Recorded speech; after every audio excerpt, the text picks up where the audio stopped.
Hello, everybody, and welcome back to the Sanderlanche podcast. Today, we are discussing the Alloy of Law, chapters 6 and 7, wherein there's a big old gun battle, and a bunch of people die, and then there's a Marasi perspective chapter where things slow down a little bit, and we have some discussion about the Vanisher's evil plot. So I am Data, and with me is Joe, Jamie, and Dak. Yep, Jamie's back. Everyone can celebrate. Listen again. Hang on to something, everybody. The Sanderlanche is about to begin. The streets spin shimmers and the walls they curl. The grip of greed, it rains. There's just one track to lead this moving train. The price of progress is a dying world. The price of trust is pain after the wrath, the bitter shame.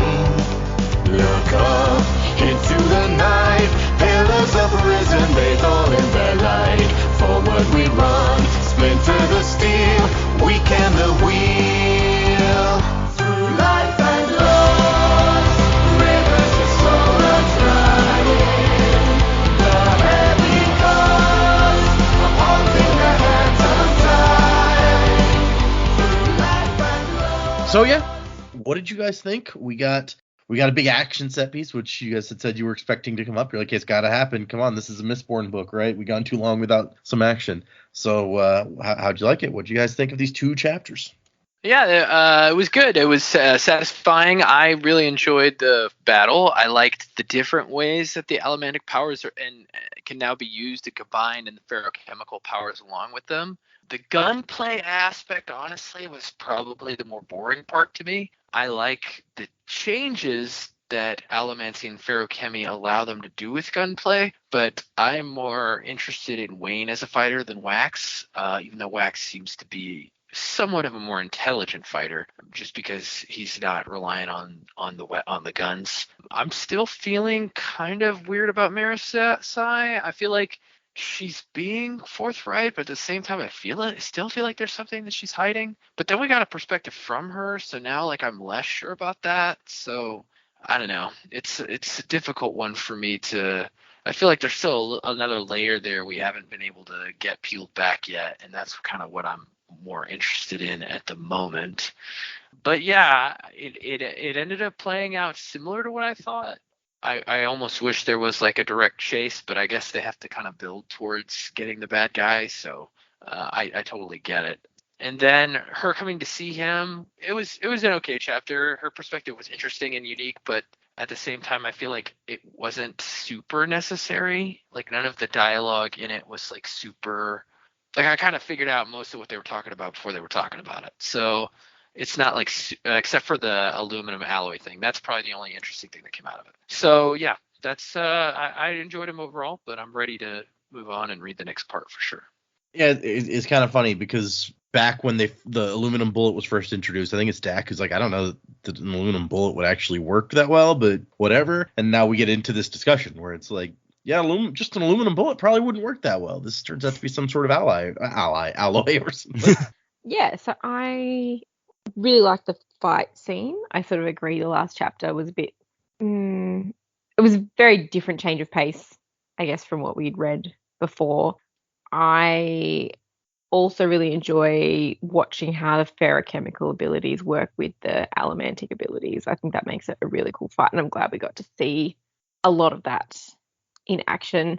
I'm also really interested now that we've had a perspective for Marasi, because I wasn't sure we were going to go down that path, because it's pretty much, I think it's all been Wax up until this point, to maybe get a Wayne point later.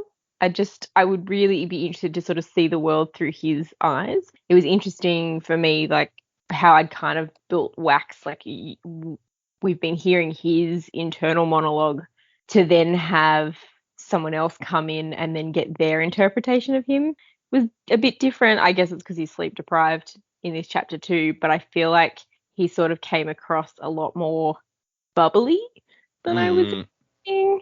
Yeah. for him too, but also, I mean, Marasi's kind of got a little bit of a thing for him, I think. So it's, yeah, how much is sort of are we seeing because we want to see it, like, or she wants to see that? I don't know. But I liked the change of perspective because it kind of pulled you out a little bit. I like the chapter in itself, I was not too concerned about, but yeah, I appreciated that sort of jolt out of it after, so long in the ball. I think overall it was 3 chapters in the ballroom. Yeah, that's right. Yeah, all of yesterday's was in the ballroom as well. So, Yep. And some cool information that came up in there too. I kind of like that whole thing in the ballroom, how it played out. I got to say, when they were talking about in the last chapter the genetic abilities, just before it got to the line, I was like, oh, they're gonna come up with their own breeding program, and then it was like, oh, they're gonna breed them. I was like, oh, well, there goes my prediction. You're like, I've got it. Brandon. Oh, they've got it too. Okay. Yeah, but good read. Good to see. Oh, I'm excited to see where it goes next as well. And yeah, keeping in mind that it is a shorter book too, so we are getting through it quite quickly. How big is this thing gonna go? Yeah, exciting stuff. I think it's interesting that you said that about Wax seeming different, because I've read this one a lot of times. When I go back and I want to reread a Mistborn book, it's often this one. Even though I like The Final Empire is my favorite one, but it's a lot longer than this book. So if I want to read a quick book, I'll be like, I'll go read Alloy of Law again. That's a fun one. And this may be the first time that in reading it, I was like, Wax really does seem different from her perspective. Like, he's bubbly was a good word, and I thought he seemed kind of a little wackier, like a little sillier. And I'm like, I guess from his perspective, he's like, I'm the serious one and Wayne is the weird one, like the wacky one. But Wax maybe has a little bit of that too, that he just doesn't bring out in his own perspective. Yeah. And I was going to say, because you missed the last one, but there's a reason that we don't get another perspective up until this Marasi chapter. And it's because I told him in the last one, when Brandon was originally writing this, the big fight was where the story ended. And Wayne was actually the main character of that story, and it was like this he was a hat maker, and there's this wacky thing with like this crazy hat maker coming into town on a talking horse, and there's this big fight, and it's the end. And so obviously that changed a lot since then, but it still had everything was from the one perspective, because that was the whole story was from that perspective originally. And so when he gets past that original set of chapters that he already kind of had worked up, now we start bringing in the other perspectives. Yeah, okay. I sort of liked not having that perspective until now, because I feel like now it kind of organically opened that up. We didn't really know enough about her as a character. When we were reading Elantris, we got the 3 viewpoints straight away, regardless of whether they had anything interesting going on, and I felt like it was a little bit forced, like the more I think about it. And then Mistborn, you kind of got people's viewpoints when it was relevant. But we still, off the bat, I think we were Kelsier and Vin pretty quickly. But now, after we've had that and we know a bit more about her and obviously what she's studying and all that sort of stuff, I feel like now is an appropriate point to have her viewpoint come in. So I actually thought it was really good timing. You wouldn't have wanted it any earlier, I don't think. Well, and you guys got to be suspicious of her motivations for a while, and now, like Joe said, you could still think that she's hiding something, but it's a little harder to think that she's like secretly evil after getting inside her head and seeing what she's thinking. So yeah, exactly. And I don't know, man. It's like it wouldn't be the first time the narration has lied to us. Quan.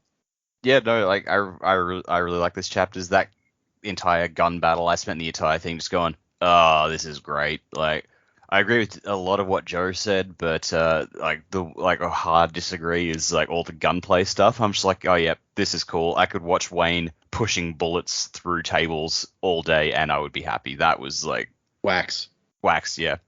Stupid W names. Just like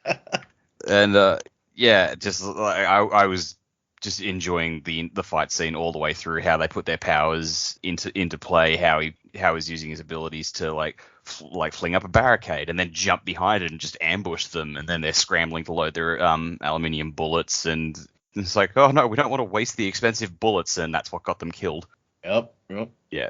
So the entire battle, I'm just like, yep, this is great. Not so fond of the sort of cliche lawman who's just like, oh, you can't do that in my town.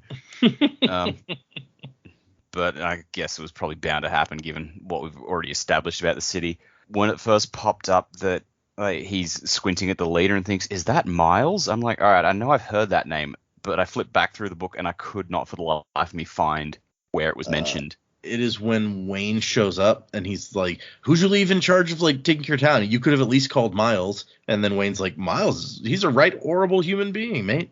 He'd rather kill a man than figure out if he's guilty first or something like that. Okay. Yep, cool. So, all right, I want to see where that goes. I want to know more about Miles, if it is him, because Wax still wasn't entirely sure. Like he thought, oh, he's dead. It can't be Miles. And then, oh, the body's gone. Maybe it is. So I guess simplistically we have to go, right, well, it probably is. So we need to learn more about that guy. And I just think Miles is a really good bad guy name. So cool. Miles per hour. No, he's not a bad guy. Never mind. So that was all good. Yeah, the chapter from Marasi's perspective is like, yeah, like it was fine. I saw Wax's bubbliness, and I'm just like, is this because he's actually just invested in like being doing the lawman stuff, and that's what he's been trying to isolate himself from, and now he's getting back into it. He's just opened up a bit more as a person. But I guess it could also be just hey, from his perspective, he's not nearly, from someone else's perspective, he's not nearly as serious as he seems to think he is. I'm a little bit bummed that we're going this woman loves him, but is jealous because he's marrying another. I'm like, oh, is this something we really need? Mm-hmm. Like it was the same when Hrathen was in love with Serene last time. I'm like, did you need that? Really? But I guess that came at the very end of the book, and we saw where it led. So it's easy to say that. Whereas this might actually play a greater part in the plot. So we'll see where it goes. But yeah, like that chapter as a whole just really seemed like catching the reader up on some things as the characters figure them out. Just it seemed a bit spelling out, I guess. So yeah, we'll see where that goes. I don't get the butler. He seems just like he doesn't approve, but then he's also being the confidant, and like when he brings Marasi up, he's like, I'm sorry, the Lord cannot see you in the sitting room. Oh, he has advised me to bring you to his lab. Oh, I'm like, is that actually how he put it, or are you just trying to be like, are you just being a smart ass to the guests? That seemed for someone who's like meant to be set up as like the dutiful guy, like that seems a very odd way of putting it, rather than just going, hey, he'll see you in the lab. How I kind of took that was he was testing her reaction to see like how if there is something kind of going on that he should be aware of, and when her reaction was like, oh, and he's like, oh, got her. Okay, like, I've clocked her. I know what she's in here for. Okay, I thought it was just him, like, this is him expressing his disapproval of what's happening. He's like, could be that too. I can't really say anything, so I'm just gonna mess with them. Delorme, you are not paid to be a dick. He's a couple times he's done some important work, getting Wax back on task to actually run the house instead of messing around. So he's earning his keep, probably. I don't know. He's got a weird attitude. Yeah, we don't know what his relationship was with like Wax's uncle, like how they interacted and how long he worked for him. So they were who lovers. knows?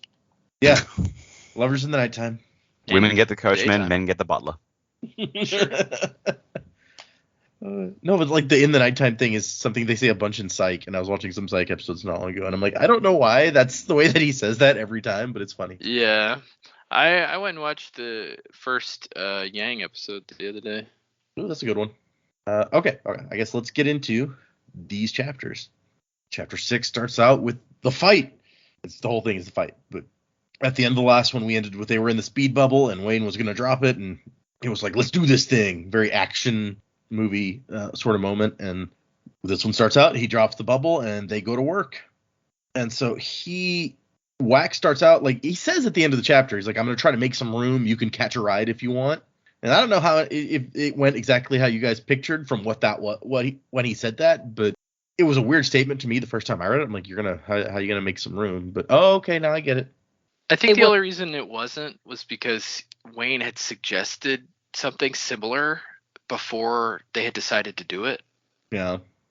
And so Wax starts out by taking out the guys that he sees with shotguns, just like one shot, one kill every time. Like, bam, dead, bam, dead. And he's like, the shotguns aren't super dangerous to him, but they would be the most dangerous to all the bystanders. So that's the ones that he focuses on.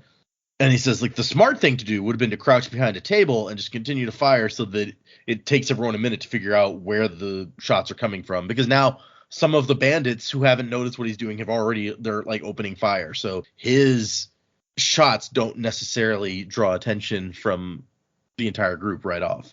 But that's not the plan. He stands up and he flares his steel and taps his iron metal mine to become much heavier and like pushes out in all directions. So people with wearing metal, the tables based on the screws and bolts in the tables and chairs, everything is just like pushed out in a circle from him. So he makes a big empty space for himself. And Wayne jumps onto a table and rides it towards the edge of the room. And that's when they start shooting at him. Like, oh, wait, something's going on. It's that guy. It's that guy. He's tinsel on a tree. Okay. That girl is on the Peacock streaming thing, and it's been like since the 90s when that was on like TV Land that I watched that show. So I started watching the first episode randomly the other day, and I was like, this is not great. And I didn't finish the first episode. Is that one of those shows that really didn't age well? I don't know. Yeah. I mean, I don't know that it's about the age. It's a little bit about the aging, but it's just like It's like, age well, it wasn't good to start with. It's just not that interesting. I've seen episodes of it. Like there's no hook. Like I'm not grabbed by anything that happens in that show. In my mind, like in my memory, it's like on par with the Mary Tyler Moore Show. But I really like the Mary Tyler Moore Show, and I don't like this one as much. Yeah. Anyway, so let's see. He starts shooting some bandits. He spreads his arms and spins and shoots 4 people while he's just spinning around. This is like some ridiculous action movie shit that he's pulling off here. And then someone starts yelling, "Use your aluminum bullets!"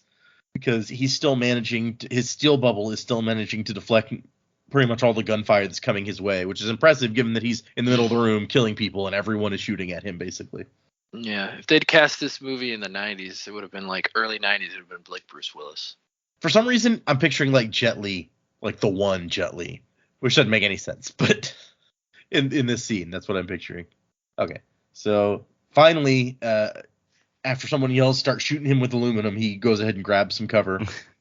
He says, "Yeah, get your aluminum bullets." Like, oh, that one's smart. Better kill him. Yep. After the guy yelled that, he fires 2 shots into his chest, and he's like, "Okay, good." Rule number 1: kill the smart bad guys. Right? Yeah, take out the leader. Mangalores won't fight without the leader.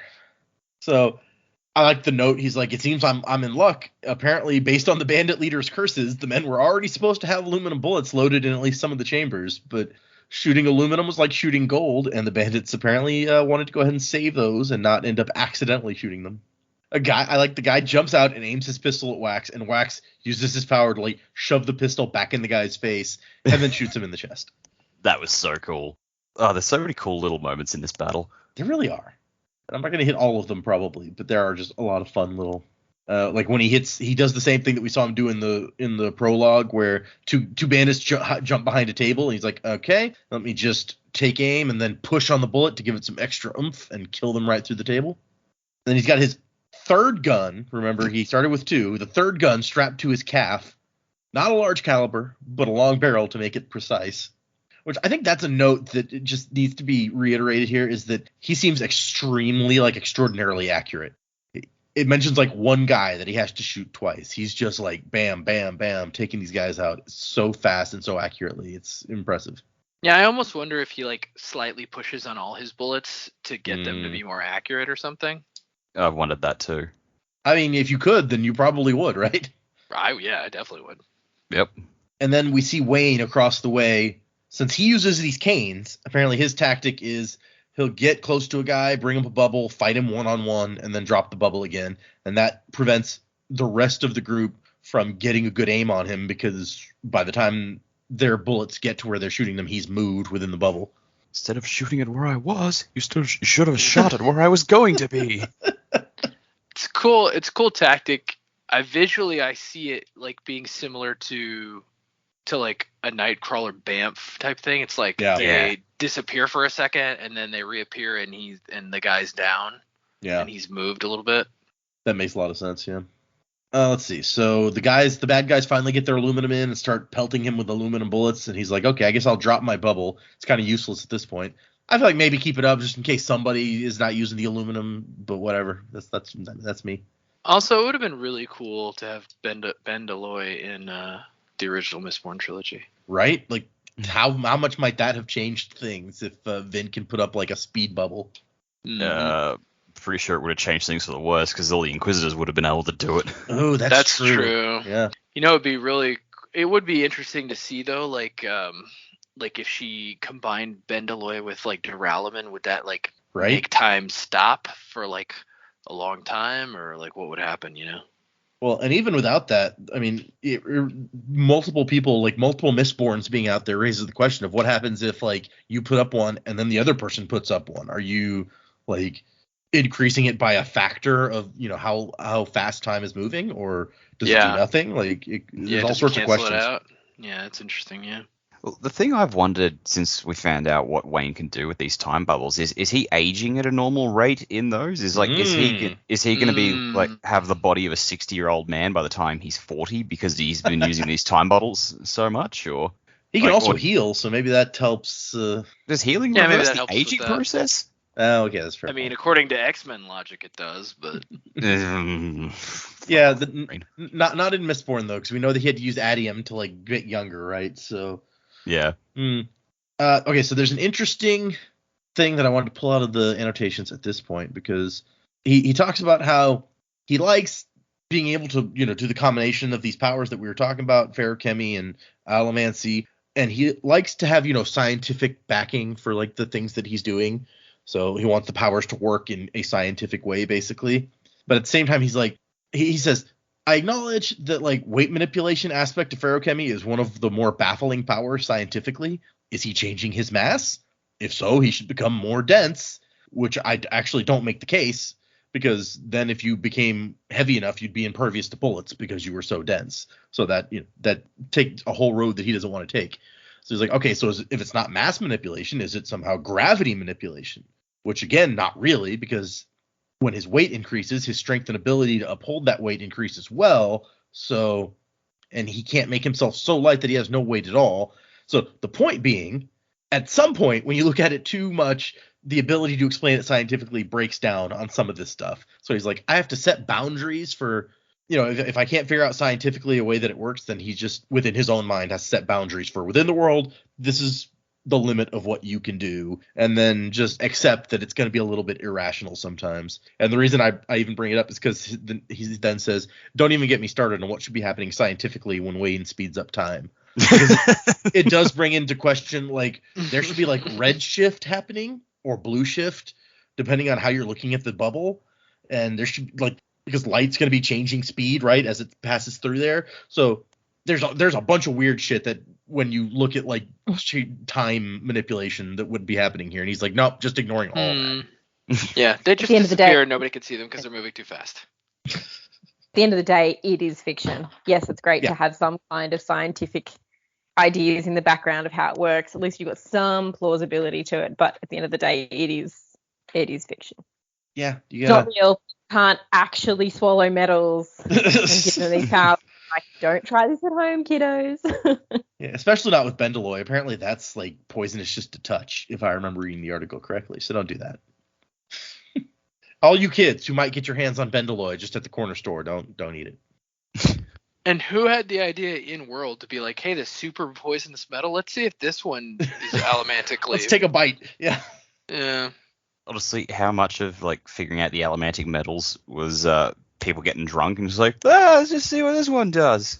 And the thing is, without Mistborn, it's even less likely that like any given metal would be useful to you, because you at best you might have one of 16. So it's really a dangerous proposition.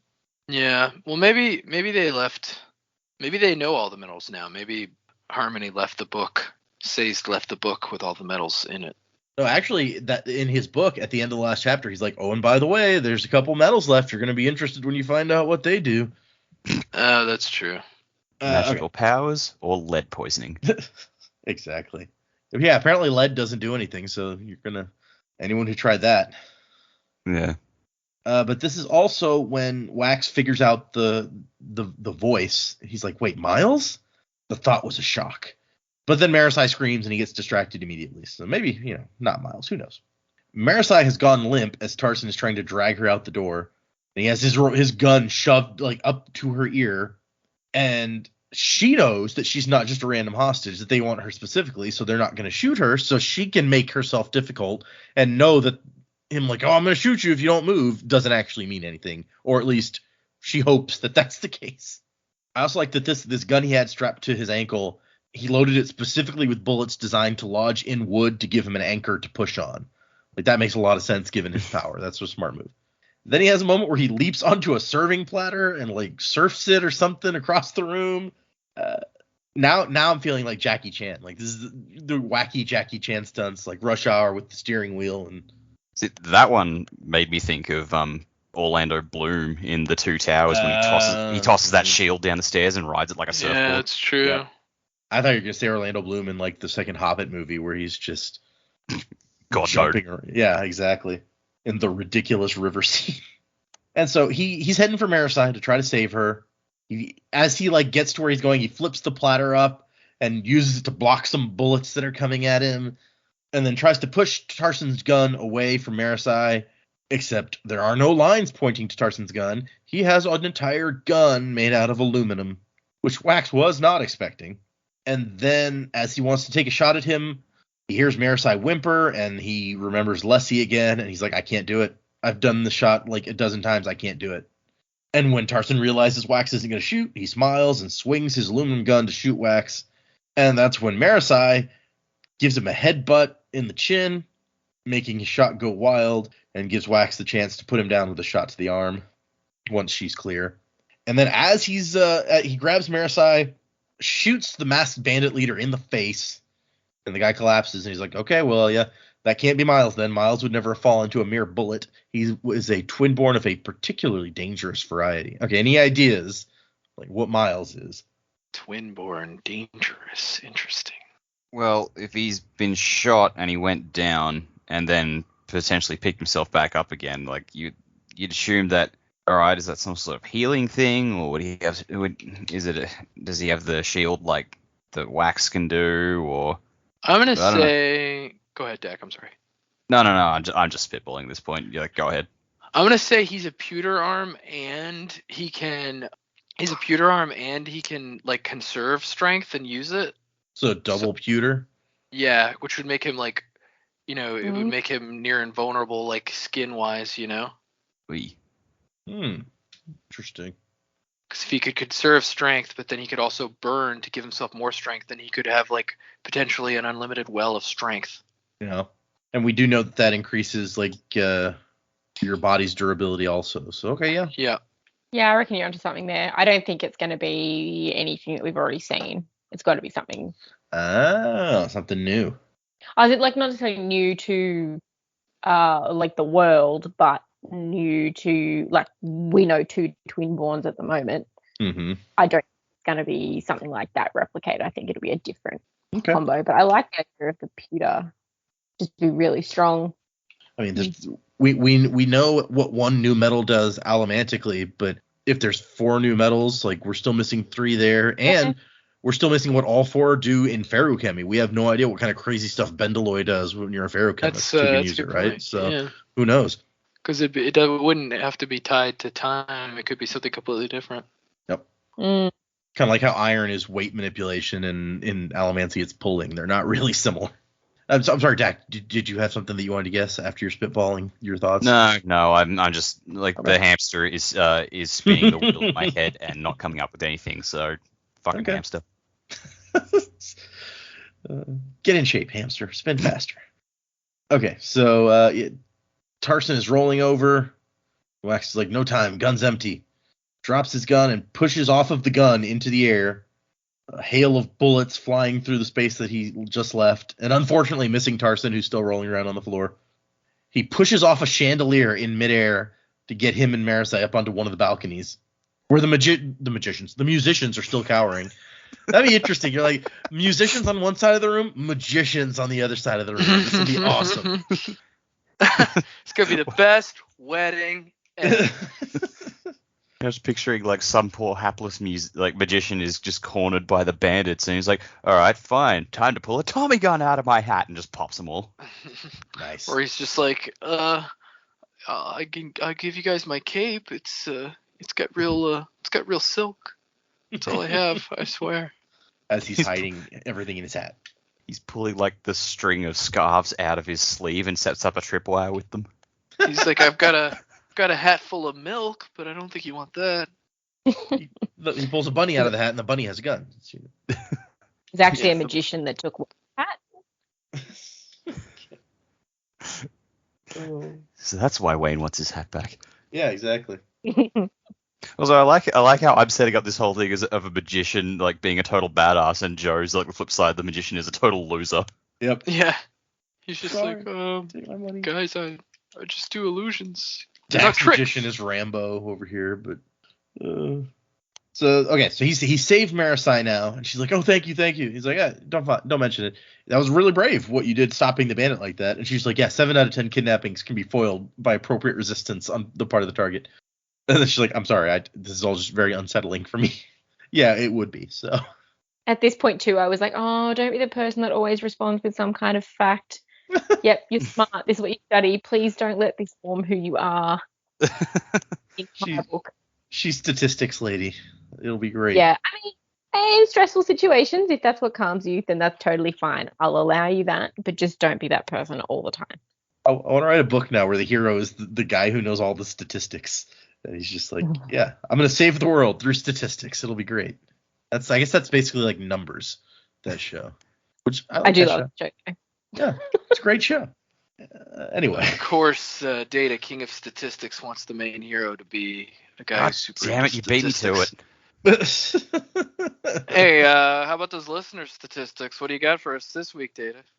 Okay, if you insist. Hold on. No, I was making fun of you. I don't want to actually hear that. Oh, that's sad. Because now you're gonna. Oh my gosh. I mean, if you've got statistics ready to pull out, that's impressive. Yeah, if you got them there, I guess I'll listen to them. I didn't have them up, but now I have them up. It took me that long to log in. So let's see. But now you know. In the month of February, we've had 108 downloads in Texas, 296 in California, 122 in Massachusetts. Massachusetts is number 2 this month. Wow. In the U.S. Let's see. In Australia, no downloads from the Northern Territory or South Australia. 6 from Western Australia, 7 from Queensland. Oh, hey. 37 in New South Wales and 28 in Victoria. 37? And worldwide, it's the U.S., the U.K., Canada, and then Brazil, and then Australia in the top 5 for this month. We're not representing very well, are we? Didn't we get beaten by New Zealand one month? I think that was a thing, yes. I remember that. Yeah. And then after Australia is Germany and Mexico and India. So I like it. It's like the top 3 are English-speaking countries, and then there's Brazil, and then there's back to Australia for another English. They just, Brazil, they enjoy it. It's all good. Didn't you say Brand's really popular there? Yeah, actually, he does have a big following, so it makes sense. And I also posted on Reddit this week because that was when our first Alloy of Law episode went up. So it's like, hey, everybody, we're reading Alloy of Law. So we got a little bump off of that, not like a big one. Cool. Anyway, so fun times. Joe asked for it. That'll teach him. Oh, no, I've learned my lesson. But yeah, so they're up on the balcony and he hears people coming up the stairs. And so he pushes the giant harp into them and like crushes them in the stairwell. Oh, gosh, that's awesome. And then he takes their guns. I guess you could call this music heavy metal. Oh. I don't know why he had a weird accent for that. Yeah, he's drunk or something. Or... I mean, I hate it, to be honest. Heavy metal. So, yes, then he's like, hey, do you know how to use a gun, Marasi? And hands her a pistol. And she's like, I don't. He's like, that's fine. Just point and shoot. And he's going to go after Steris now because he saved Marasi. It's time to save Steris. Only that's when he notices that Wayne is in trouble. There's a guy standing over Wayne who's bleeding on the ground. The guy's pistol is smoking. He's like, uh-oh. I do feel like this guy took forever to actually get around to trying to kill Wayne because Wax seemed to, I don't know, it's just like all the actions that Wax took to get there. It probably was a lot quicker than it seemed, but it seemed like Wax had to do a lot to get over there. And this guy's just standing over Wayne, just like, am I going to shoot him in the spine or in the kidneys? Wasn't it the case that Wayne had to drop the bubble so he thought he was dead, but he just hadn't checked his vitals yet? Yeah, that's what I was going to say. There's that, but like I mean, like the actual gunman trying to kill him seemed to take forever to get to it. I mean, the gunman shot him, and then the bubble dropped, so he thinks that Wayne's dead theoretically, so he wouldn't have to shoot him again. He doesn't know that you can use gold to heal himself. I mean, true. Just like I don't know. Maybe I was misreading. It just seemed like he was standing over Wayne, not doing anything the entire time Wax took to get there. He just had to scratch his head and figure out where he was going next. He's looking around like, where'd that other guy go? Did I hear a heart break? Maybe I should look for that. And Wax is just like, death from above! I thought you said, did I hear a heart break? And I was like, did someone's heart break when I murdered this guy? Every day. I'll never forget him. He was my bandit friend. So Wax just like leaps off the balcony and makes himself light. And so he gets over the chandelier, I guess, because then it says he throws all of his pushing into the chandelier. And no, I guess he doesn't get light. He gets heavy because he's in the air once he gets heavy. So it doesn't matter that he's heavier. You don't fall faster, whatever. So he rips apart the chandelier, crystals exploding outwards in a shower. But that gives him room to get to Wayne. He pushes against that harp that is behind him now to push out over the room. And he soars in a graceful arc across the room. And then, as he's falling through the air, empties 6 chambers into the guy. He really wanted to make sure this one was dead. This is the one guy we've seen him take more than 2 bullets on. He's just like, bam, bam, bam, die! You hurt my friend. Yeah, like the guy who took Marasi got a bullet to the arm. The guy who hurt Wayne took 6. Yep. So, really, given how many people he's killed, there should be plenty of guns lying around that you can use, dude. It's fine. And Wayne brings up the bubble again. He's like, oh, damn it, gut wounds hurt. And this is where he explains. It's like Wayne couldn't keep the bubble up when the bandit was alive, because then the guy would know that he wasn't actually dead. And people are used to metalborn, even though they're not super common. So if the bubble had stayed up, the bandit would have shot him in the head to make sure he was dead. Okay, is this the first time I've come across the term metalborn? Maybe? I don't know. Because like, is that? I mean, that's not Wayne's specific thing. It says he's a blood maker. So is metalborn just what they call mistings now? Well, mistings or ferrochemists, I guess. Like anyone who can use metal for magic. But this is definitely the first time in this book we've heard the term metalborn, because when I searched for it, this is its only appearance in the book. So okay, I'm assuming that's what it means, is that anyone who can use metal in some way magically. Right. Regardless of which power set it is, like ferrochemy or allomancy. Or both, I guess, but yeah. Yep. Okay. So Wayne's type of ferrochemist who can use gold to heal himself is called a blood maker, which I feel like that's a really cool name. That's a good one. Yep. So he can store up health by spending time being sickly and weak. Which that would suck, though. Yeah. Like, it's a pretty good power, but it's a pretty high price to pay. Yeah, I think he told Wax that he spent like 2 weeks sick in bed saving up health after Wax left, so that's not fun. This is his second bullet wound of the night. He thinks he has enough left to heal one more. And he's like, see, it took me a good 2 weeks in bed to store up that much. Hope this girl of yours is worth it. Wait, girl of mine? Yeah, I saw how you were looking at her during dinner. You always did like him smart. He's like, dude, Leslie hasn't even been gone a year. And Wayne says, you have to move on eventually. I'm done with this conversation. Like, they're in the middle of a gun battle. And they're talking about his love life. So, yeah, it's just vanisher bodies lay strewn and about, bones broken by Wayne's dueling canes. And there's a few guys hiding behind tables for cover as if they hadn't yet realized that Wayne didn't carry guns. So there's 6 left. And Wayne's like, I brought down 7. How about you? And Wax says 16, I think. I haven't been counting carefully. So what's that? 16 and 7 is 23, and there's 6 left. That's 29. That's pretty close to that's a little less than what we started with, because there were like 30 some odd, right? 39 or something. Anyone else get like Legolas and Gimli vibes? Yep. Yeah. It makes total sense. Still only counts as one. It's really similar because Legolas even has the ranged weapon while Gimli uses the up close hand weapon. Oh yeah, this really adds to the whole. Yeah, I totally thought of that. Really adds to the whole wax riding the platter like Legolas did. Yep. Although I guess Legolas really was willing to use other stuff than his bow. Sometimes he'd stab people with his arrows or something. You can't shoot them if they're too close up, obviously. Unlike with a gun. He had knives, I think. Yeah, well. I think you're right. As an archer, you have to have something for when they get up close because you're kind of screwed. And then Wax is like, dude, it's not a competition, even if I am winning. Some guys got out the door with Steris. I shot the guy who took your hat. He lived, probably gone by now. You didn't grab my hat for me, he says, sounding offended. I was a little busy being shot at. Busy? Oh, mate, it doesn't take any effort at all to get shot at. I think you're just making excuses on account of being jealous of my lucky hat. Oh, gosh. Every time I read Lucky Hat, all I can think of Bart Simpson's Lucky Red Hat. Yep.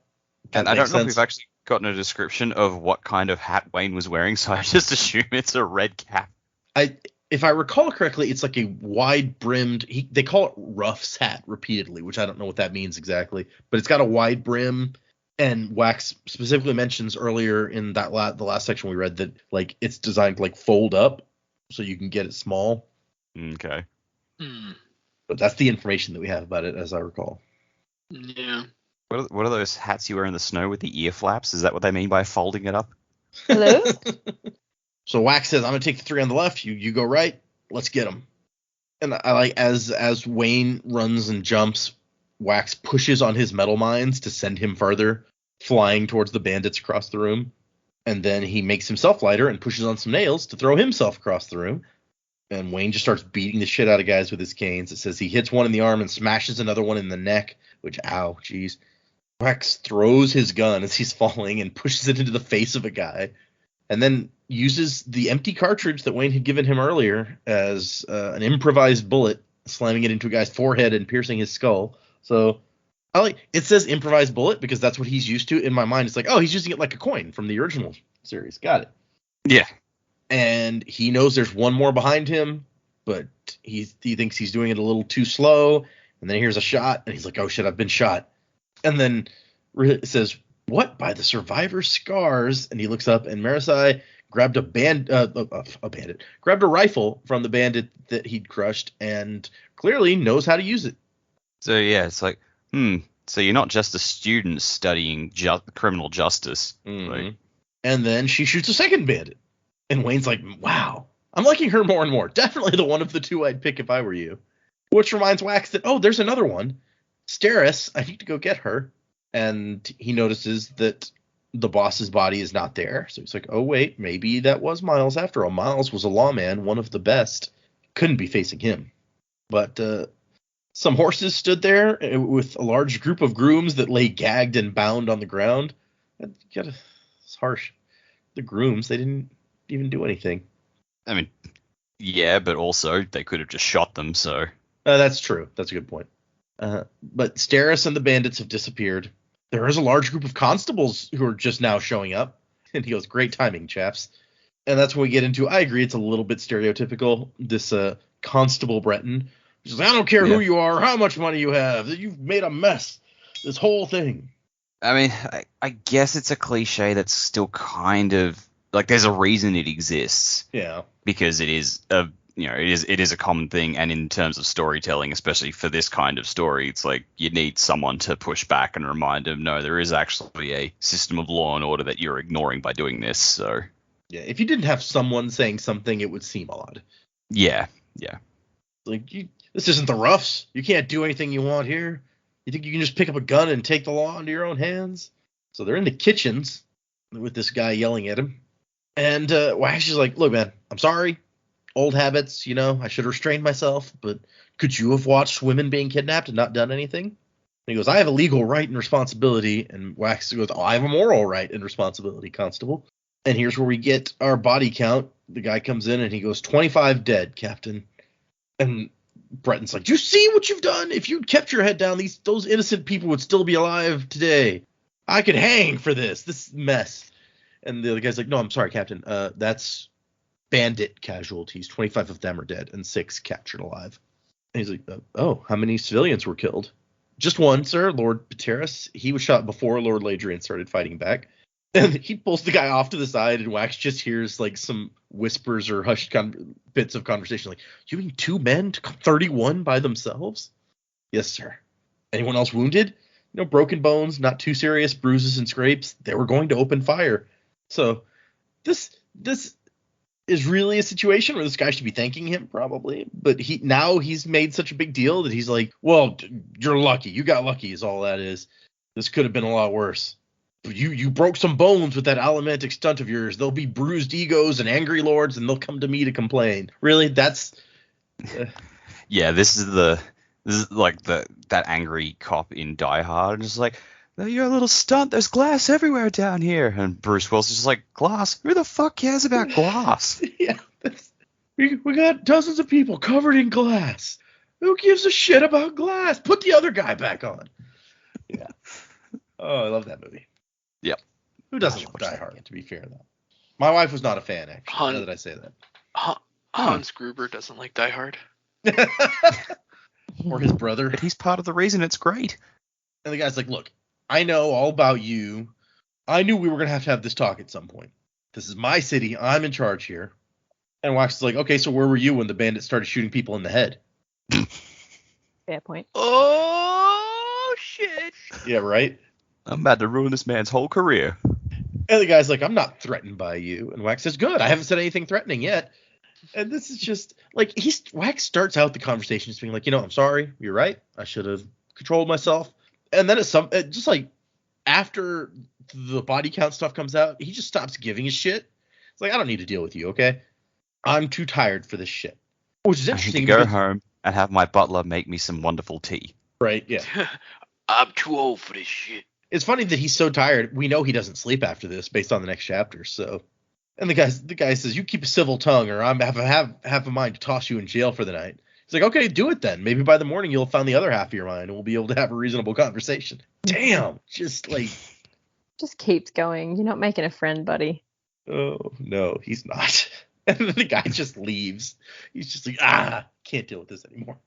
And Wax thinks harmony protects us from small-minded men with too much power. Ain't that the truth? That's just like a motto for life. Maybe not the harmony part, because most people don't know what that would even mean. But right, the rest of it. So he goes out and finds Lord Harms, who is not taking the loss of his daughter well. Fair. And Wayne, yeah, absolutely.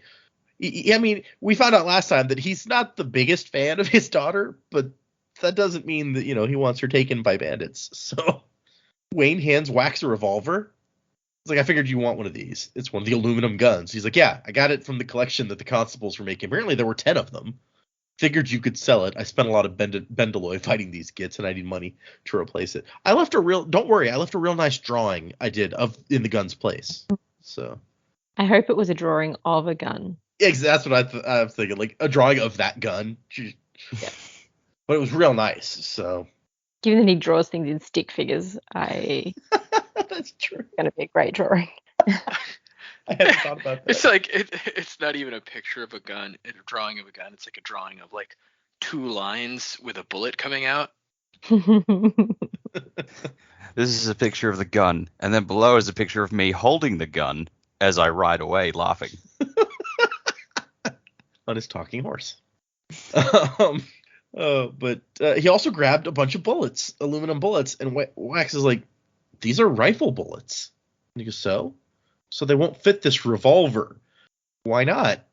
Because? I like how he doesn't further explain. It's like, they're not the same size. It's just like, well, that's a dumb way to make guns. Yeah, kind of a dumb way to make bullets, isn't it? Most things about guns baffle Wayne, apparently, who is generally better off throwing a gun at someone than trying to fire it. I love that. That's a great quality to have thrown in here about one of your main characters in your Western story is like, oh no, he can't shoot a gun for shit. He should throw it at people rather than fire it at them. He has better aim when throwing somehow. Wax does not, however, turn down the aluminum gun that he knows was just stolen from the cops, traded, quote unquote. But I like to imagine now, like they get these guns back, and they're like, okay, so we have 10 guns written down here that were collected. They start pulling them out. Sir, there's only 9, and a picture of, is that a cat? I don't know. Someone's left a child's drawing here. Yeah. It appears to be a photograph of a man's penis. Oh, jeez. It just says Dear Freezer, and there's a picture of a butt. Lord Harms is just like, why would they take her? I mean, they'll let her go, won't they? They said they would. No, they haven't let any of the other ones go, have they? May I see the drawing, Constable? And Lord Harms is like, you have to find Asteris. I'll pay any price. I mean, she's your fiance, right? You have to find her. And Wax is thinking, yeah, I mean, it's funny how quickly someone goes from calling you a miscreant and a rogue to being real nice when they want your help, huh? But he promises that he will find her. And Marasi wants to get him to his carriage, and he's like, no, I just want to be by myself for a while. Just let me go. I promise I won't leave without you, but I need some time. And Marasi's like, he wishes that you'd rescued her and not me. And Wayne doesn't care. He's like, so Wax, where was that guy with my hat? He's like, I told you he got away. Well, I thought maybe he dropped my hat. I mean, getting shot makes people drop stuff, right? He's like, no, he still had the hat on when he left. And Marasi's like, dude, it's only a hat. And Wax says he thinks it's lucky. And Wayne says, it is lucky. I ain't never died while wearing that hat. It's true. Marasi's like, I don't know how to respond to that. And Wax says, yeah, that's a common reaction to Wayne. And he's like, where did you learn to shoot? And she goes, Ladies Target Club at the university. We're quite well ranked against other clubs in the city. I don't suppose either of those fellows I shot pulled through. And Wayne says, no, you plugged them right. Good, you did. The one near me left brains all over the door. Oh, that wasn't necessary. Nah, you did a great job. Brains are all over that door. It's perfect. Wayne just goes, that's what happens when you shoot someone. At least usually someone has the good sense to get dead when you go to all the trouble to shoot them. And Wax says that the guy, Kolos blooded for sure, might have been a pewter arm as well.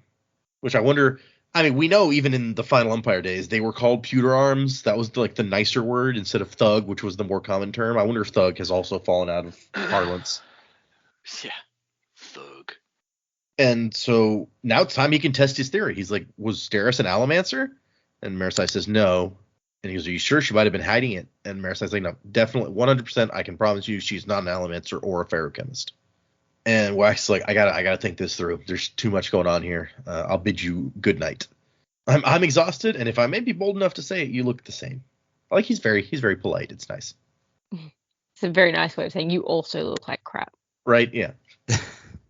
And Wayne's like, so you're gonna marry her cousin, huh? And Wax says, yep, that's the plan. And Wayne says, awkward. But once upon a time, a brilliant, beautiful, intriguing young woman who was an excellent shot would have left him completely smitten. Now he barely gave it a passing thought. And this is possibly my favorite part of the chapter, actually, so where he's like, so where are you staying, Wayne? I don't know. I found this house where the folks who lives there is away, but I think they might be back tonight. Left them some bread as a thanks. Oh, Wayne, my man, that's ridiculous. He's like, I'll give you a room, assuming you promise not to steal too much. What? I never steal, mate. Stealing's bad. Might need to trade you for a hat to wear until I get my other one back, though. Do you need any bread? I wonder where he got the bread. Yeah, where is he getting all this bread from? Like, the drawing made sense. Like, I can draw something for you as much as you want, but... Well, hang on. Wasn't he posing as a waiter and stealing bread out of the bread basket? Oh, that's true. But he couldn't have left that in the house that he's staying in because he hasn't been back there yet. Maybe he's lying about having already left it. He was intending to do it when he got there. Yeah, maybe. That makes sense. Too many flaws in your story. I don't believe you really have any bread. Lies. So we cut to the Marasi chapter where we come the next morning and she's standing on the street outside of the Ladrian Manor. The address is 16 Ladrian Place. That's when you know you're rich. Yeah. You live on your own. But not rich enough to live at number 1 of his own street. Okay, fair point. Maybe that's not as nice a neighborhood. Yeah. Well, you know, it's Breeze's place. He's gonna have the street named after him. I'm surprised Breeze even went with his family name. Apparently he was never a big fan of it. Yeah. Maybe Alrian insisted. Or maybe it was like, you know, his rich nephew or something. That Yeah, like the next generation kind of. that started it. And so she wants to go in there and offer her help, but she's afraid that Wax is going to think that she's just some silly girl with a hobby of law, whatever, who couldn't be any help to a seasoned lawman like him. He is apparently a living legend, it says, one of her personal heroes. A guy walks past walking his dog and tips his hat to her and then gives a distrustful glance to Ladrian Mansion. Okay, I see how it is, random guy on the street. Apple trees in the front garden. City law established by the Lord Mistborn himself required that even ornamental trees provide fruit. So no worthless plants in the Lord Mistborn city. So says Spook, king of the land. And so plants in the Ellendale Basin grow bountifully with little need for care or cultivation, which fits with what we read last time. A final gift of the survivor, his munificent touch upon the land. Really, the survivor? All right, if you say so. I don't think the survivor had anything to do with it, guys, but okay. He's like, Seized, make the land nicer, okay? Well, I guess, Calciera had an heir and she had the picture of the flowers, so maybe he was like, well, make it nice. She's standing out here remembering quotes from her professors in various classes. And finally, sorry, before we move on, just a thought that occurs to me. A final gift from the survivor, even though Lord Mistborn made the requirement. Well, Kelsier was following Spook around and Spook could hear him, so... True. That's true. And he's like, so says the survivor. What do you mean, Lord Spook? Just go. Do not question Lord Spook. Do not question, and call me Lestaborns, damn it. She knocks up... Survivor of the flames. Of the flame, yeah, exactly. Yeah, I wonder if anyone remembers him as the survivor of the flames anymore. Maybe he's Lord Mistborn apparently, so. Yeah, he's more powerful than survivor of the flames. Of course, Lord Mistborn survived the flames. What are you talking about? But yeah, she knocks on the door, and the butler answers with dispassionate eyes, Lady Combs. Like, I was hoping I might see Lord Ladrian. And the butler raises an eyebrow, and she can just sense, after a lifetime around servants such as him, trained after the ancient terrace ideal, that he did not approve. The sitting room is currently unoccupied. And I like, she even notes, like, there seems to be less art hanging here than there should be. So she's read many reports of Waxilium Ladrian. His stories of his bravery had been part of what inspired her to study the law. That's nice. Discovering that he spoke like a gentleman had been a surprise. She expected gruff and stoic, and Wayne is a whole other story. 5 minutes around the two of them had destroyed years' worth of youthful illusions about the calm, quiet lawman and his intense, devoted deputy. Yeah, it's a different thing. And I like she's like, Wax had shown up when all the gunfire was happening in the middle of this tempest and saved her. How many days during her youth did she fondly dream of something like that happening? Okay, you got some interesting daydreams there. Yeah, she's got it bad.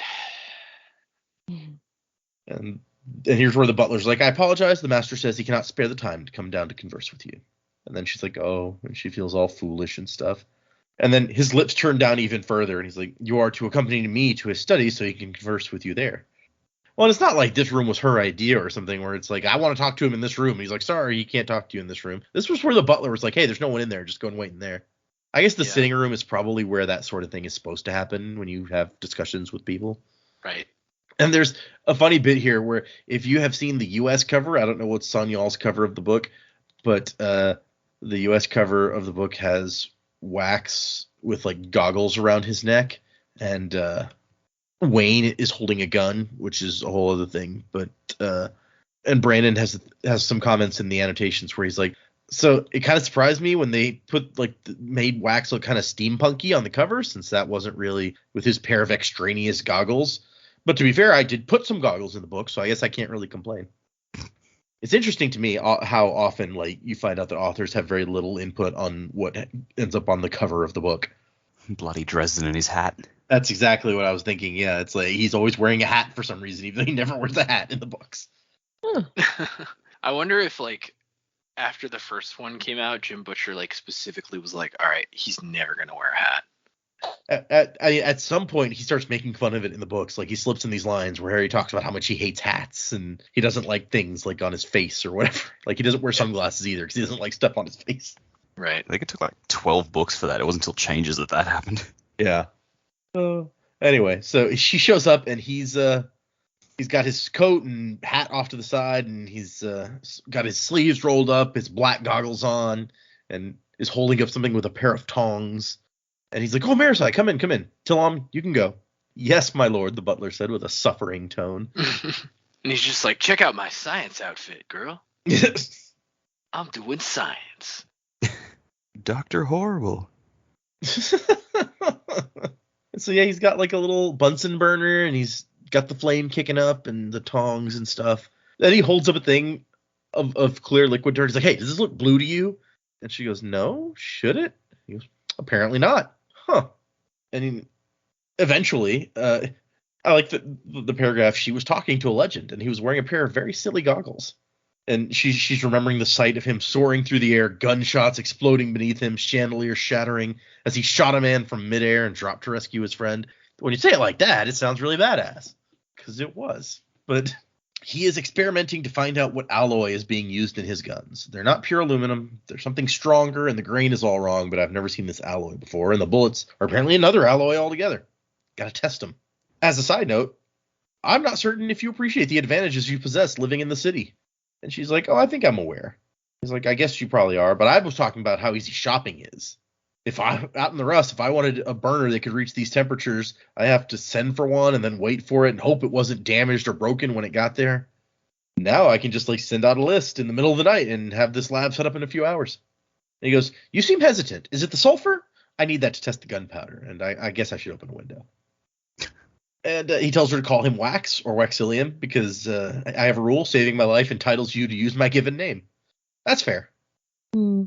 And so eventually he kind of gets her to, like, "Come on, what's bothering you?" And she's like, "Well, I mean, should we really be alone in this room?" It's like, "Why not? Is there a mass murderer hiding in the wardrobe?" And she's like, "Propriety?" He's like, Right. It's been so long since I had to even worry about. Never mind. I can call the butler back if you want." And she's like, "No, I just didn't want to put you in an awkward position. I'm sorry I'm making such a fuss." And he's like, "I mean, I'm sorry. I had forgotten about all." It's really nonsense, you realize.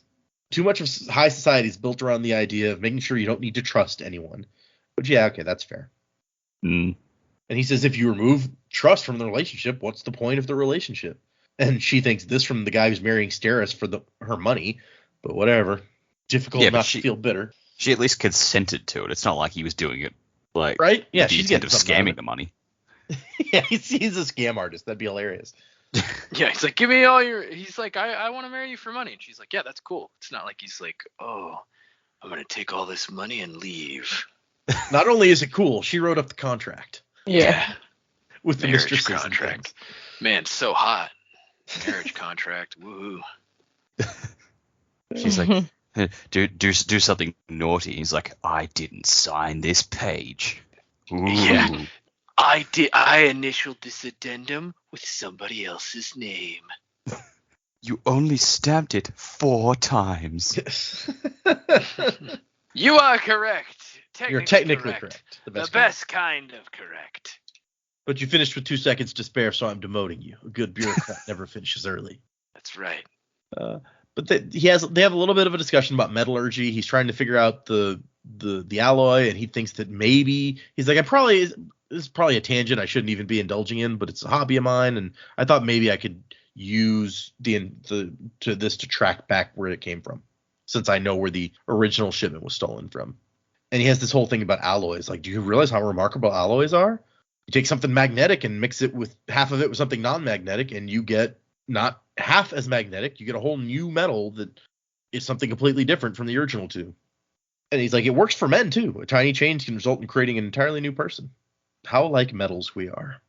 He's like, I'm sorry, what can I do for you? And she's like, actually, it's about what I can do for you. We know you don't have like a lot of money, so Lord Harms, I talked to him, and he's willing to supply you with whatever you need, bankroll you to try to find Steris. And Wax is like, oh, that's great, actually. Do you think he'd mind paying for all this stuff? He's like, no, of course not. Well, that's a relief. Tilom nearly fainted when he saw what I'd spent. I think the old man's afraid we'll run out of tea if I keep this up. So he's the source of employment for 20,000 people. He owns 2 or 3% of all the land in the city and no cash. It's all in assets. Yeah, I know what it's like to be cash poor, man. I get it. I'm not liquid. Marasi, I'm not liquid.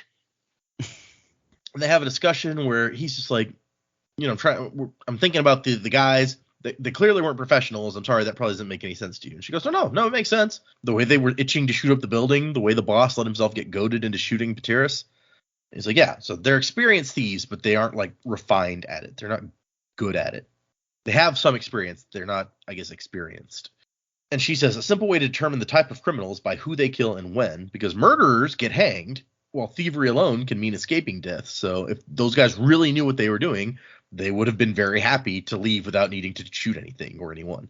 So they're common criminals off the street, but with very expensive weapons, which implies an outside backer. And he's like, yeah.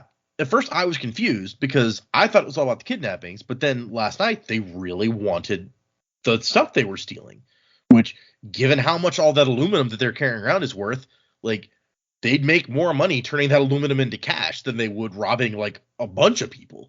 It doesn't make any sense, unless you have two groups, the bandits and the people who are backing the bandits. The backers want the people, the bandits want the money.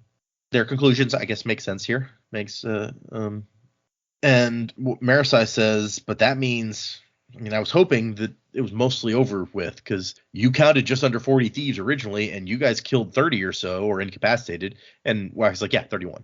Just get it right. And I got most of them.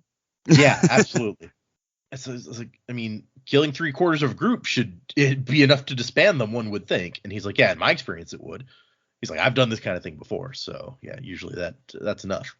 But if the boss has a backer, then they'll just go get more guys. They have a discussion about, is the boss the backer? Probably not. The whole point is you want to distance yourself. That's why you hire all these guys. But he seems to have some sort of ideology because he was talking about payback. So they decide he's probably a middle manager sort of dude. And Wax is like, you realize I spent all night coming to these conclusions and you got there in like 10 minutes? She says, I had some modest help from you. And he goes, it might be said that I had modest help from myself, technically. Which, yeah, okay. The voices whispering to you as a result of sleep deprivation do not count, my lord. There's no sleep deprivation. That's ruin. He's back. Oh, shit. Yeah, no, you don't want that. Harmony, what are you doing? Come on. So then they get into the genealogies of the kidnapped women. We talked about before how they're all related to the Lord Mistborn. Completely different dude, probably. Spook was the Lord Ruler all along. You heard it here first. I could see it. And she's like, he's like, I think they're going for Allomancers. And she's like, Basteris isn't an Allomancer. He's like, yeah, that worried me, but it's not like a deal breaker because they're going after people they think are probably Allomancers. So you're bound to get it wrong here and there, right? Once they discover that she's not what they want, then she's going to be in danger. And Marisa's like, that's why you stayed up all night. You don't think there's time. All for a woman he obviously didn't love. It was difficult not to be jealous. And she's like, oh, you have my genealogy. And he's like, yeah, I had to send out for it. Made some clerks quite angry in the middle of the night, I'm afraid. You're second cousins with Steris, but that makes you a sixth cousin to the main line here. So you're kind of an aberration. Like, why would they have picked you? There were other women there who were actually closer to what they're going for. And so he's like, maybe you were someone intentionally chosen at random to break up the pattern and make it harder to see. And then he gets into, it's like, really, when you get down to it, maybe I'm wrong about the Allomancy because this is high society. There's lots of connections. This isn't the only connection. And for that fact, if you're going after Allomancers, why would you want to pick women for your Allomancer army? That's really specific, which fits to me with what Dak was saying. It's like, hey, if they're going for Allomancers, maybe they're trying to trick, like, get to Wax because he's a powerful Allomancer, right? I mean, you still got to factor into it somehow. But I'll save that for predicaments. Okay. So it's like, yeah, I can't find anything that shows for certain that the other women taken were Allomancers either. So maybe the whole Allomancy is just a red herring here that I'm going after. And she's thinking, like, they're just taking women, tracing back to the Lord Mistborn, the most powerful Allomancer who ever lived, a nearly mythological figure who's someone with all 16 Allomantic powers in one body. How powerful would he have been? It's Spook, you know. So Finn he was did way figure out cooler. all the medals. Well, I mean, he would have had all 16 powers even if he never figured them out. Yeah, I guess. It's true. But like people are aware that there were 16 powers then. Well, yeah, because like I said, at the end of the book, says it's like, hey, I think he says there's 2 metals, and at the time when we read that, I was like, yeah, it's actually 2 metals and they're alloys that are left, and that's kind of a little mistake there. Yeah. I don't know. I guess it would seem odd for it to be advertised there are 16 powers, and Lord Mistborn's just like, yeah, I don't know what they all are yet. I'm the greatest Allomancer ever, but I don't actually know what all my powers are. Just don't look into that. having Look, seen, man, do I like- look like I'm wearing a science outfit to you? I'm not a scientist. I don't know about the metals. I just, I know what they do when I eat them. It's just so weird having him called the greatest like Allomancer of all time in all of history when it's like, but well, we knew Vin and Ellen and Kelsier and they were way better than Spook. Yeah.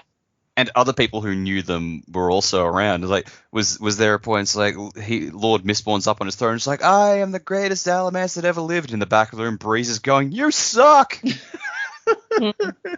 that Breeze wouldn't yell it out. He'd just be like, "You suck." Yeah, true. Meanwhile, Ham would probably just go, "What is greatness, really?" Yeah. Exactly. Yeah. And, his long-suffering girlfriend is like, man, how many women have you had children with? Jeez. They should have had the contract for how many dalliances he's allowed to have. Yep. I mean, come on. You never loved that chick in the first place, so I can't even remember her name now. It's bothering me. No, it was Orianne. No, he's talking about Spook's girlfriend, right? Eldrin. Oh, yeah, and Eldrin.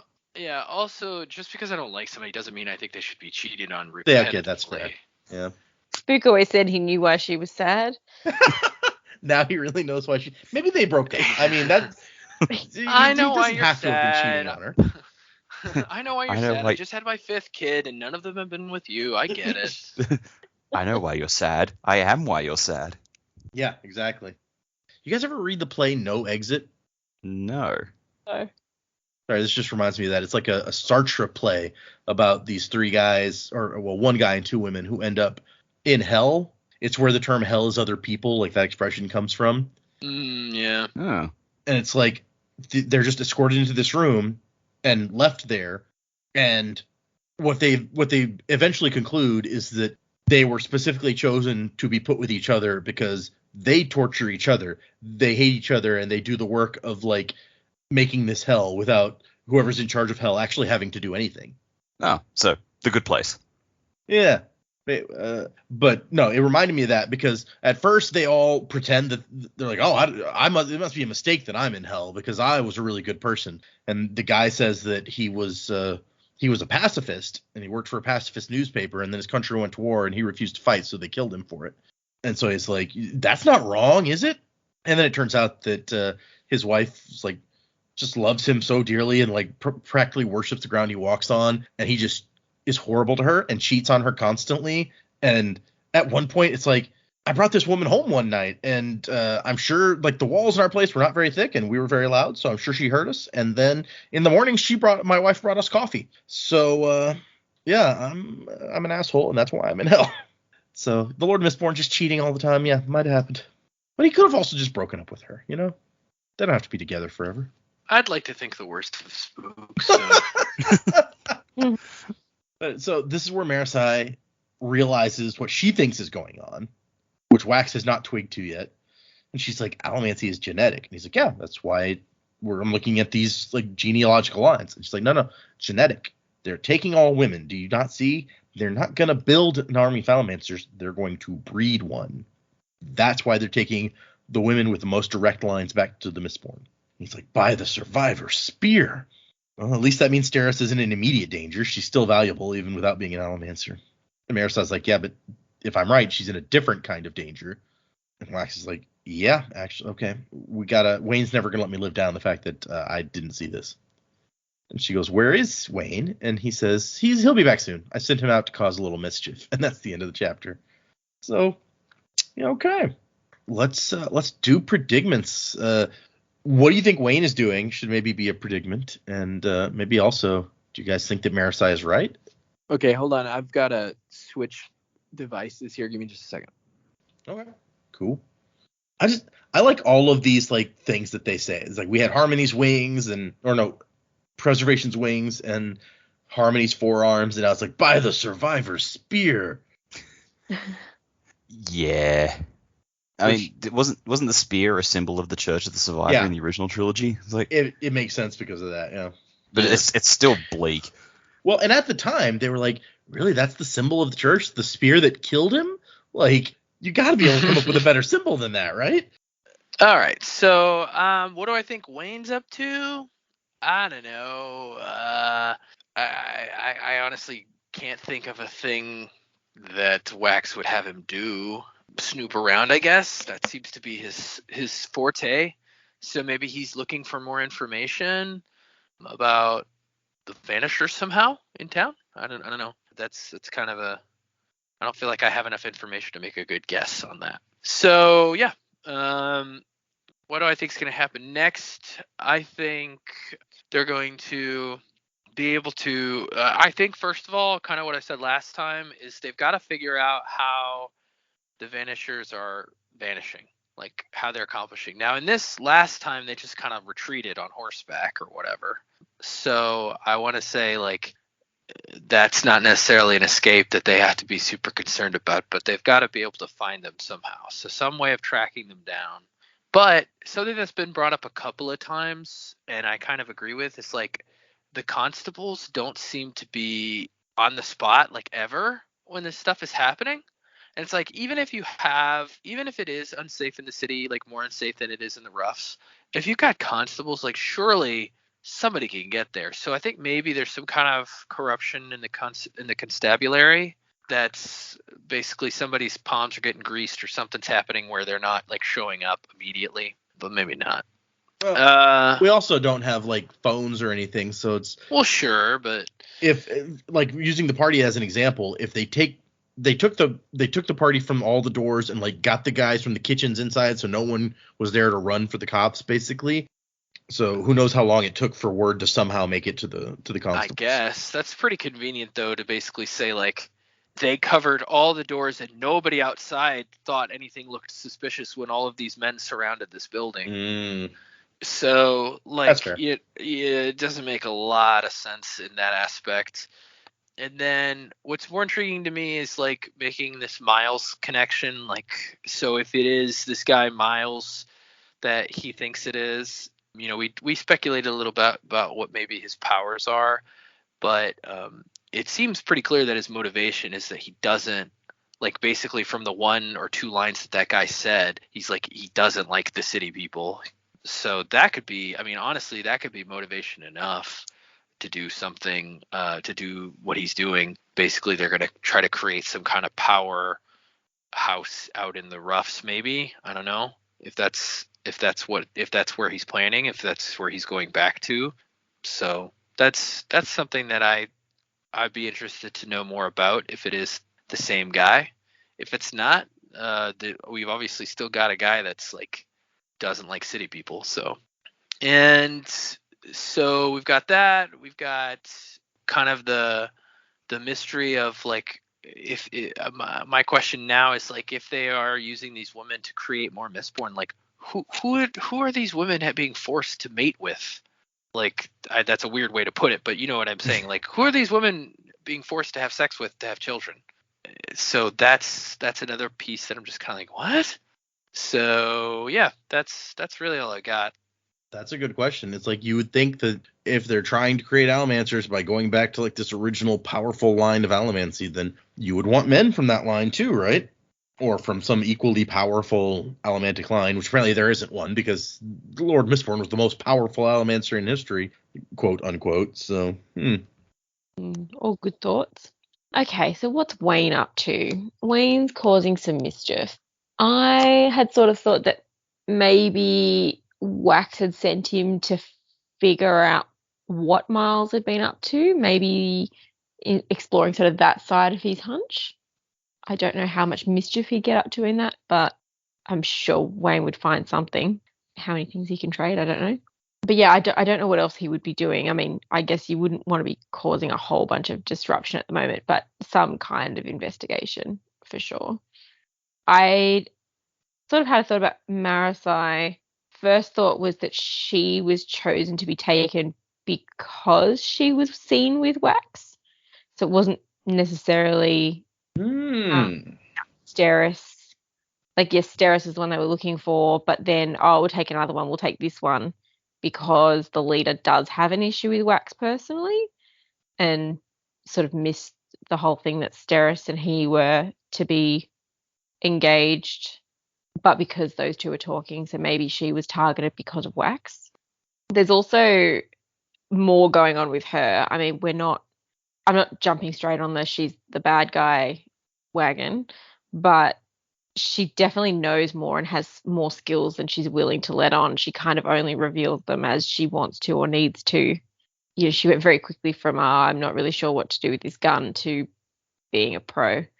I also don't think we've explored whether she has any allomantic ability, because she's sort of removed from the line. Even though she's still in the line, she's further out. But I don't think that question ever really got raised. It was all very much of, is Steris an allomancer? Mm-hmm. It's true. But even they were going to take her. So I don't know. I am guessing that she probably does have some kind of allomantic ability. Perhaps it's one of the ones we don't know about yet because she's in that line. But yeah, I don't know. I think she's got more involvement than what I think we're being led to believe at the moment. It's a bit like, you know, how people who commit arson tend to be the ones that are there at the discovery or something like that. Ooh. So maybe she's involved with the law and order because she's secretly a criminal mastermind. I don't know. Bold. Okay. I like how you're like, I'm not on the necessarily the Marasi the bad guy thing, but maybe she's an evil criminal mastermind. I'm just saying. No, I don't think she's the master at this stage. I don't think she's the mastermind behind it, but perhaps she's got an involvement. Maybe she knows some people in the crew or something. I don't know. I just feel like there's definitely more to her than we know about at this point. That's fair. I do have to point out for the audience, I think every single time any of us has been like, maybe so-and-so is the evil secret mastermind behind it all, it's always been like wrong. It's like maybe Ishin or was that her name? Eshin. From Eshin, thank you, was the secret mastermind. Or maybe who's the guy in Emperor's Soul? Yeah, true. Okay, well, we've just confirmed then that she's totally I'll come up with a new theory next week. No, well, maybe that's his way of Data psyching us out. Yep. Yeah. This is that whole Orient is the hero of ages bullshit. Oh man. No, I'm just liking that every time now we're like, maybe there's a secret evil mastermind. It's the best thing that we're constantly on the lookout for that at this point. It's gonna turn out that Wax is the secret evil mastermind, actually. No one is expecting that. It's going to turn out to be the talking horse.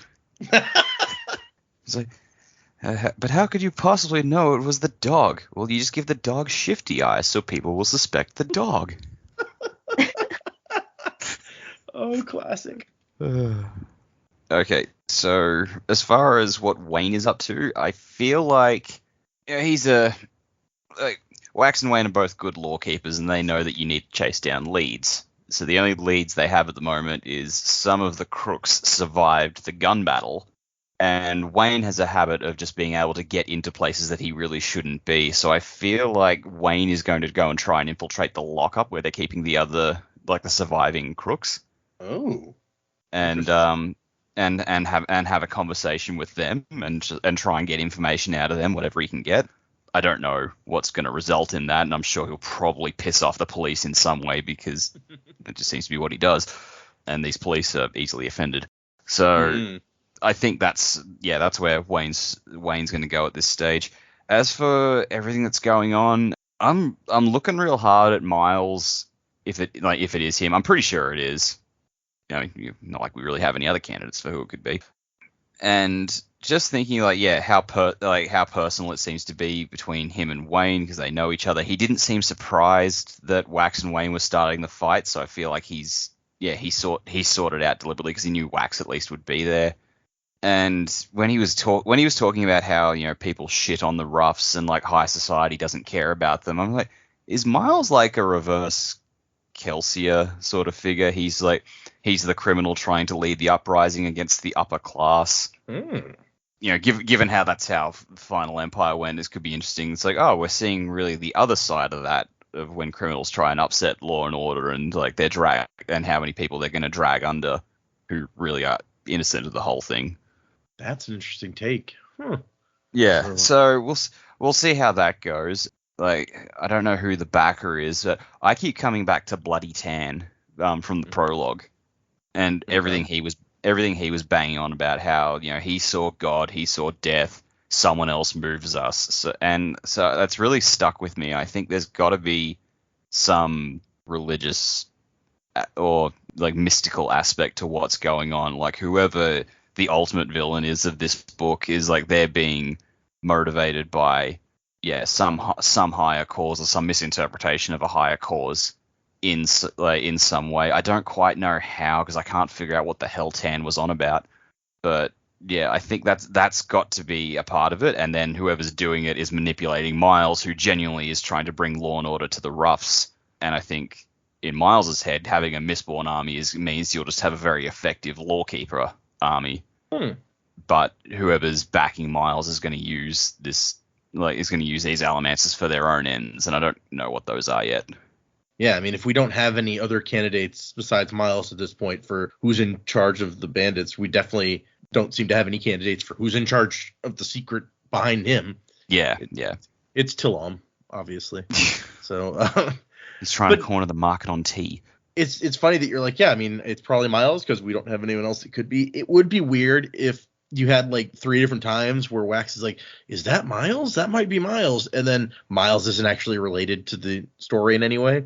Yeah. It's like he's brought it up too much now. It's like, okay, even if it's not Miles, Miles has to be important. And I don't know who else it could really be at this point, because there just haven't been that many characters to. Yeah. All right, if you set it up to be one character and then it turns out to be another character, you have to set up the character who it turns out to be. Otherwise, you're just like, oh, it's just some random dude we've never seen before. It's going to be Miles's twin brother, Giles, and that's why it sounded so similar. Miles's younger brother, Meters. Okay. No, I like those. That's some interesting. I like this whole concept of like a reverse on the Kelsier that just like leads to so many possible story paths in my head. That's kind of cool. Yeah, it's a cool idea. Okay, I guess so. For next time, we'll just hit on that real quick. Chapters 8, 9, and 10. So 3 chapters for next time. Ooh. Yeah. La-di-da. And I don't know if you guys looked at all or glanced at the next newspaper page that we're getting that's coming up before the next chapter. But I think it has one of the headlines may strike Dax fancy when it says. Yes, I saw that. Yep. It's for the audience. It says Iron Eyes sightings on the rise. So the faceless immortals saved my life. Well, it says immortals. Yeah, I think that may be a different article actually. Oh, okay. Yeah. That's because of the faceless immortals. Those are those religious sect that put Wax on the path. Yeah. He says that he thinks the person who gave him his earring was one of the faceless immortals, Harmony's hands, or something like that, is what he says. That's right. Right. So we'll get into that, and actually the text of that article is kind of interesting, so we'll talk about that at the beginning of the next one. But I just wanted to, that one headline, it shows up at the end of this chapter, like right underneath the text for me, so it was just right in front of me as we were reading, so I had to point it out. Yep, fair. So yes, 3 chapters for next time. We do not have any emails or reviews that we need to go over, so nothing we need to do there. We are now 41% of the way through this book, according to my Kindles. So we are making a lot of progress. We're almost halfway there. Probably, I imagine after the next set of chapters, we will be halfway through the books. So fun. Yeah. Sweet. Actually, which chapters did I say for next time? So 8, 9, and 10. Yeah, we will be 55% of the way through after those. Wow. Yep. Fun times. So for everyone, if you would like to send us some emails, the address is thesanderlanche@gmail.com. You can find us on Instagram and YouTube and Facebook and places like that where things happen on the internets. The internets. I don't know where that came from. In my head, I was going to say internet or interwebs, and then a P showed up in the word for some reason. Okay. So, yeah. Find us on the internet. It's a great place. Lots of fun. Music by Miracle of Sound. And Wussing to the time of next. Colo? When we lose everything that defines us, can we hold to the promise that binds us and carry on into tomorrow's sorrow? When we're facing the ghosts of